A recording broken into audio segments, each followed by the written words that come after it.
orang masuk surga itu bukan banyak pahala. Orang yang masuk surga itu adalah orang yang diampunkan Allah dosanya. Yang diampunkan Allah dosanya, bukan yang banyak pahala.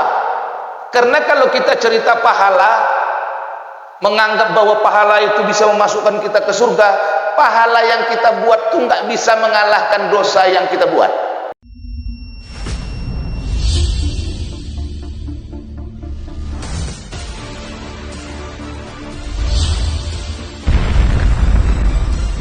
LQTV, rahmatan lil alamin.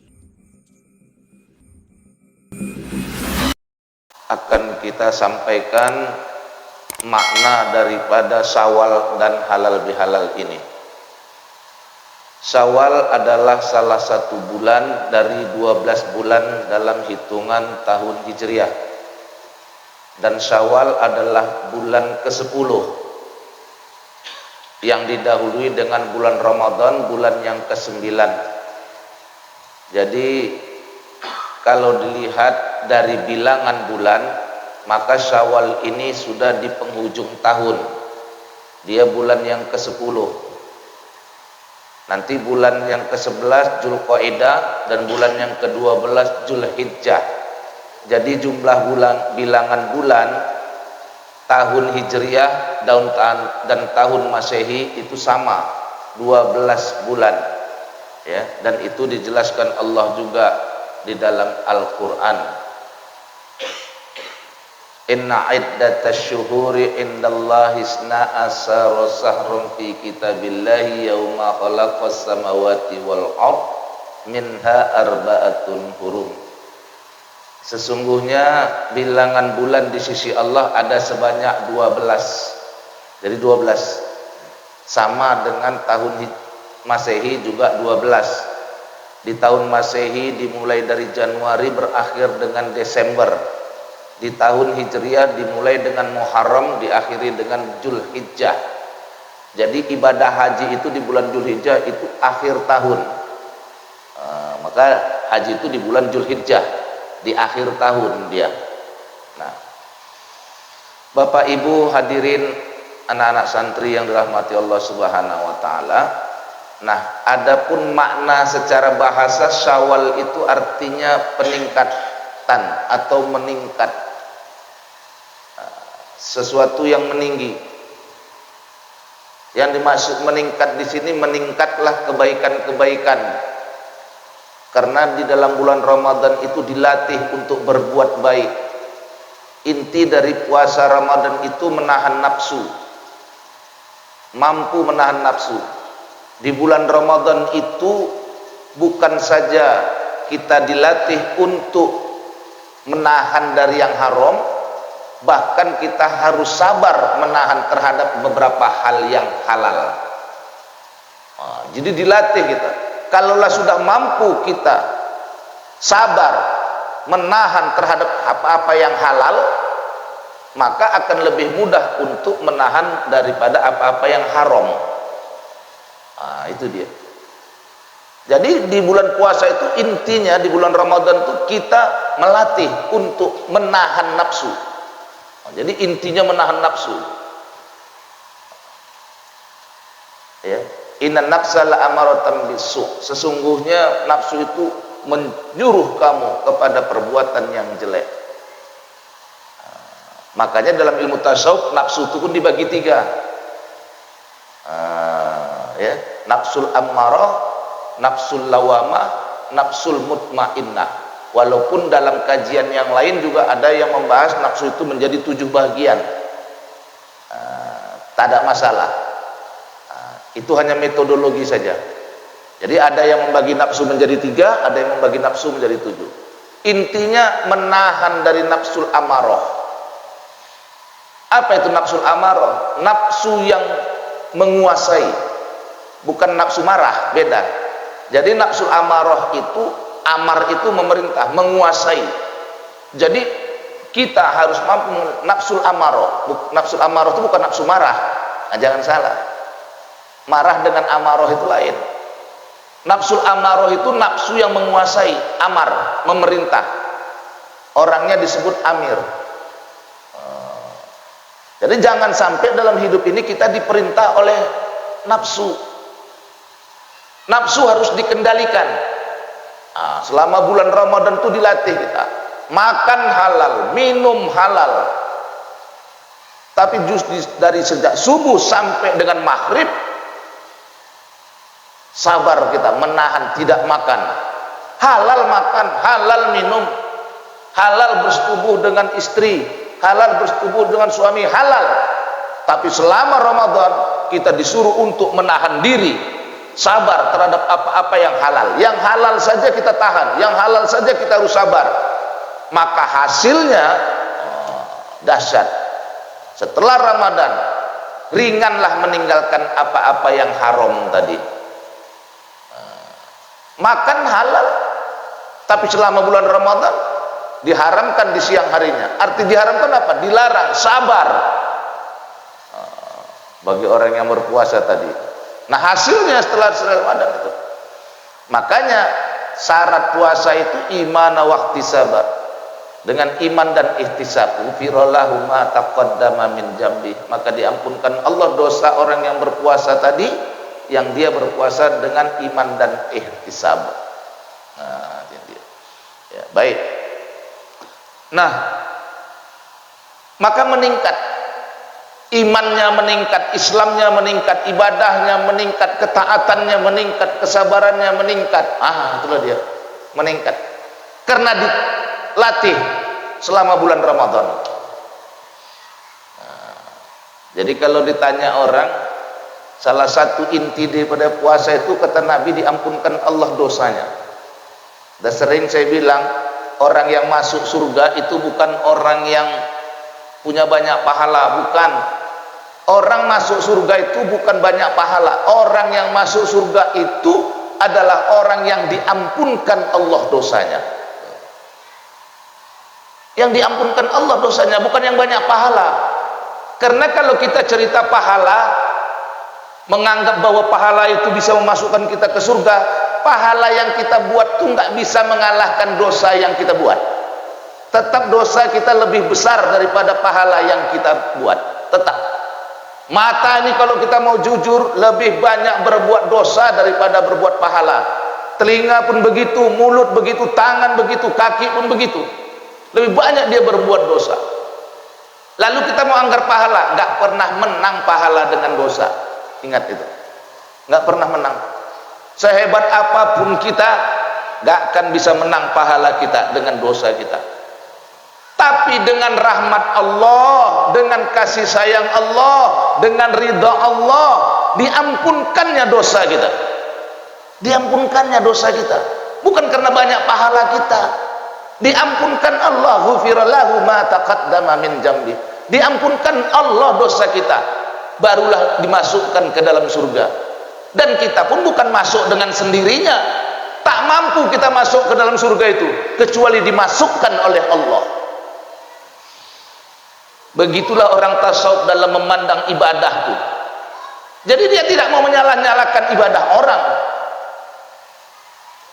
Karena dia pun mampu beribadah itu, mampu berbuat benar, mampu berbuat baik, mampu taat kepada Allah, mampu sabar. Itu karena kerja Allah kepada dirinya, perbuatan Allah ke dalam dirinya. Sampai-sampai dia pun malu setelah sholat minta pahala, malu. Karena pun dia bisa sholat itu karena kudrat dan iradat Allah, malu. Nggak, kebanyakan kita orang awam sholat 2 rakaat minta surga, minta pahala, minta dunia,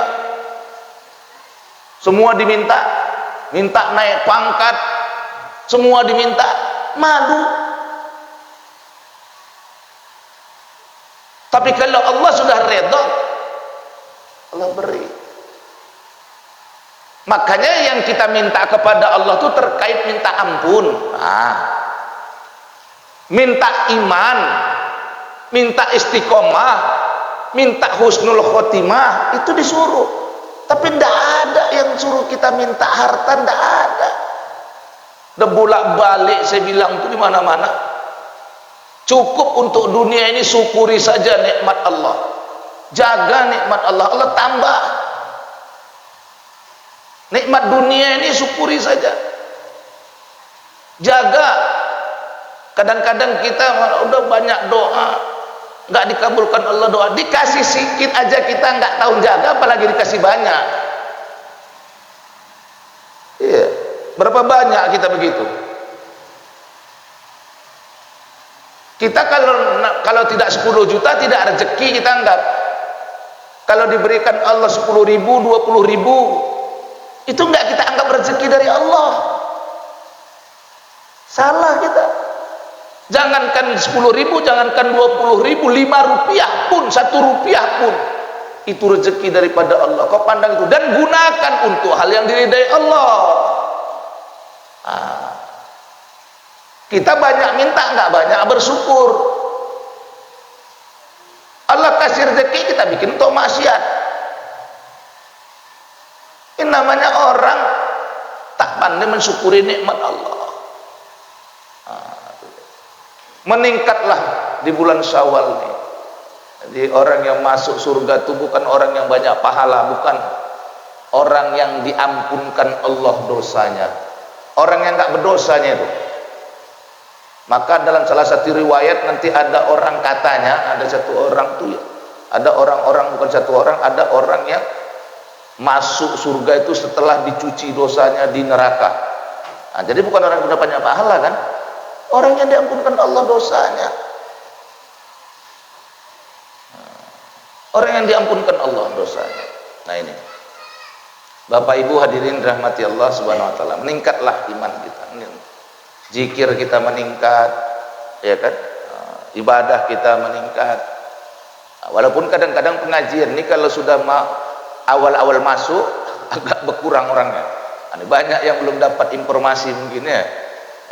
Pada malam hari ini juga banyak saudara-saudara kita yang belum dapat informasi, sehingga mungkin tidak hadir, atau mungkin disebabkan faktor lain, tadi hujan menjelang maghrib ya. Nah Bapak Ibu hadirin rahmati Allah subhanahu wa ta'ala. Nah kemudian di Indonesia itu ada satu budaya yang disebut dengan halal bihalal, terkait dengan bulan Syawal atau terkait dengan hari raya Idul Fitri. Jadi sebenarnya satu Syawal itu disebut Idul Fitri ya, Idul Fitri. Idul Fitri itu satu hari saja itu, tapi lebarannya sebulan memang. Idul Fitrinya satu hari. Maka di Idul Fitri itulah kita membaca takbir ya.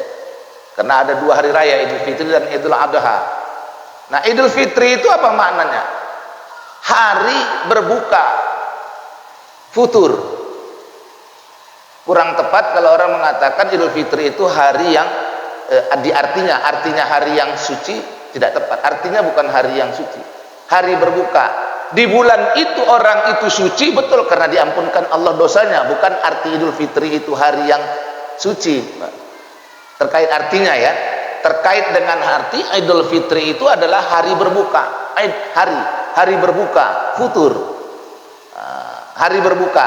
Karena sebelumnya kita berpuasa, maka pada hari itu hari berbuka Idul Fitri, hari berbuka. Haram berpuasa pada tanggal 1 Syawal itu, haram. Maka itu hari berbuka Idul Fitri, satu hari. Nah di Indonesia selama bulan Syawal itu dalam suasana halal bihalal. Halal bihalal ini bahasanya bahasa Arab, tapi orang Arab pun tidak tahu artinya. Di situ yang sedap ya. Halal bihalal itu bahasa Arab, tapi orang Arab nggak tahu artinya apa. Cuman orang Indonesia yang tahu halal bihalal, makan kue salam-salaman. Itu hebatnya orang Indonesia ya. Jadi orang Arab, jadi sampai nggak tahu artinya, di Arab pun tidak ada budaya halal bihalal itu. Jadi kapan sebenarnya muncul halal bihalal? Itu hanya ada Indonesia. Jadi kalau Malaysia buat halal bihalal, Singapura ikut halal bihalal, itu mereka mencontoh kita. Jadi pertama kali halal bihalal itu di awal-awal kemerdekaan bangsa Indonesia, para elit-elit politik kita pada waktu itu di zaman pemerintahan Soekarno, zaman elit di situ elit-elit politik banyak yang gonjang-ganjing, saling bermusuhan satu dengan yang lain. Maka muncullah ide dari ulama besar kita, ya, Buya Hamka.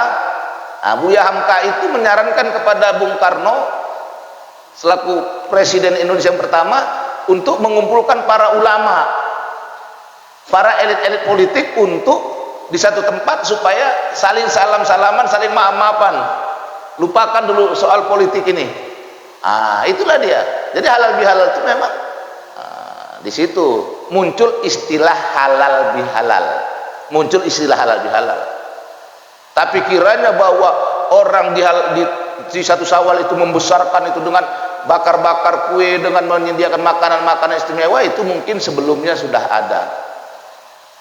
Sebelumnya ada Indonesia. Jadi kalau di negara-negara Islam yang lain kita lihat memang tidak ada. Habis sholat ya sudah, orang salam-salaman, sholat habis. Tapi datang ke rumah-rumah lain untuk makan sama-sama itu tidak ada. Itu hanya ada di Indonesia, dan itu budaya lokal yang baik dan bagus juga. Bagus, adanya itu bagus. Disitulah momen kita saling maaf-maafan, bahkan saling tangis, saling menyesali dosa dan itu bagus, tidak salah. Tapi ada juga sebagian kawan-kawan kita, saudara-saudara kita yang menyalahkan ini bid'ah nih, nggak ada tuh halal bihalal. Masya Allah, ini gawat nih. Ya. Tidak, kenapa? Karena Nabi nggak pernah buat. Nah, ini permasalahan lagi nih. Nah, jadi siogianya tidak begitu. Ya, kalau semua yang tidak dibuat Nabi itu tidak boleh, Nabi juga di zaman dulu nggak pernah buat pesantren. Ya, sekarang orang untuk mengajarkan orang baca Quran, untuk mengajarkan ilmu keislaman buka pesantren. Lalu bagaimana hukumnya? Dulu Nabi nggak pernah bangun masjid, ya kan? Nah, banyak sekali. Oh, itu kan hal-hal bukan urusan agama. Kenapa bukan urusan agama? Pesantren itu urusan agama. Rumah sakit itu urusan agama. Rumah sakit urusan agama. Iya kan? Nah, apalagi misalnya membayar zakat fitrah. Nabi nggak pernah bayar zakat fitrah dengan beras, nggak pernah. Sahabat pun sampai sekarang nggak pernah bayar zakat fitrah dengan beras. Lalu kita sekarang bayar pakai beras, bid'ah lah kita. Kan? Nabi nggak pernah ukuran 2,7 kilo atau 3,8 kilo itu nggak pernah bayar zakat fitrah dengan itu. Nabi bayarnya dengan satu sok. Sok itu semacam rantang, gantang. Maka satu sok itu menurut Imam Syafi'i 2,7 kg, menurut Imam Hanafi 3,8. Kenapa berbeda? Karena berbeda barang yang ditimbang, jenisnya berbeda. Nah, jadi itu halal bihalal. Jadi halal bihalal itu adalah produk Indonesia asli. Halal bihalal produk Indonesia asli yang tidak ada di negara Islam lain, ya. Tapi itu bukan salah, itu bagus. Ya, jadi itu terkait dengan halal bihalal. Nah, kemudian terkait dengan ucapan ketika bersalam-salaman di hari raya atau di halal bihalal, itu yang biasa kita ucapkan itu adalah kata-kata minal aidin wal faizin. Minal aidin wal faizin ini bukan hadis dan bukan Quran, betul. Bukan Quran, bukan. Jadi 6.666 ayat Al-Qur'an, ya, dan hadis-hadis yang jumlahnya jutaan itu tidak ada kata-kata minal aidin wal faizin. Lalu dari mana kata minal aidin wal faizin itu didapat? Kata minal aidin wal faizin itu didapat setelah diteliti. Kenapa bisa jadi orang Indonesia? Jadi itu uniknya. Di Arab juga kalau orang salaman nggak ada bilang minal aidin wal faizin, itu nggak ada. Nggak ada. Habis sholat mereka salam-salaman tuh nggak ada bilang minal aidin wal faizin. Kita mau pergi ke Suriah, kita mau pergi kemana, salam-salamannya nggak ada minal aidin wal faizin. Nah, itulah hebatnya orang Indonesia. Jadi orang Indonesia ini hebat. Ya kan? Begitu orang diteliti dari mana kata-kata ini muncul. Ternyata setelah diteliti minal aidin wal faizin itu walaupun bukan Quran, walaupun bukan hadis, coba jangan main-main dulu. Ya. Walaupun bukan Quran, bukan hadis, ya. Minal aidin wal faizin itu diucapkan sahabat ketika menyambut sahabat-sahabat yang pulang dari perang Badar. Perang Badar itu perang terbesar dalam sejarah Islam. Itu perang terbesar. Paling banyak syuhada-syuhada yang syahid di perang Badar itu. Karena jumlah orang Islam jauh lebih kecil daripada pasukan orang kafir. Tapi dimenangkan oleh pasukan Islam. Tapi sebagai tebusannya banyak sekali sahabat-sahabat Rasul yang gugur syahid di perang Badar. Nah, maka orang-orang di Madinah pada waktu itu menyambut orang yang pulang dari perang Badar dengan ucapan minal aidin wal faizin. Nah, apa artinya minal aidin? Selamat kembali. Ini hari kembali. Minal aidin. Selamat di hari kembali ini. Semoga mendapat keberkahan, keridhaan dari Allah. Itu kira-kira maknanya. Selamat kembali dari peperangan. Jadi minal aidin itu adalah kata-kata menyambut selamat, ucapan selamat bagi orang yang pulang dari perang. Semoga mereka dapat keridhaan Allah. Itu maknanya. Jadi kata-kata itu diberikan oleh para sahabat yang gak ikut perang, ditujukan kepada sahabat-sahabat yang pulang perang. Minal aidin wal faizin, selamat kembali dari peperangan. Mudah-mudahan kamu mendapat ridha Allah. Gitulah kira-kira kalau bahasa kita. Orang pulang perang disambut dengan kata minal aidin wal faizin.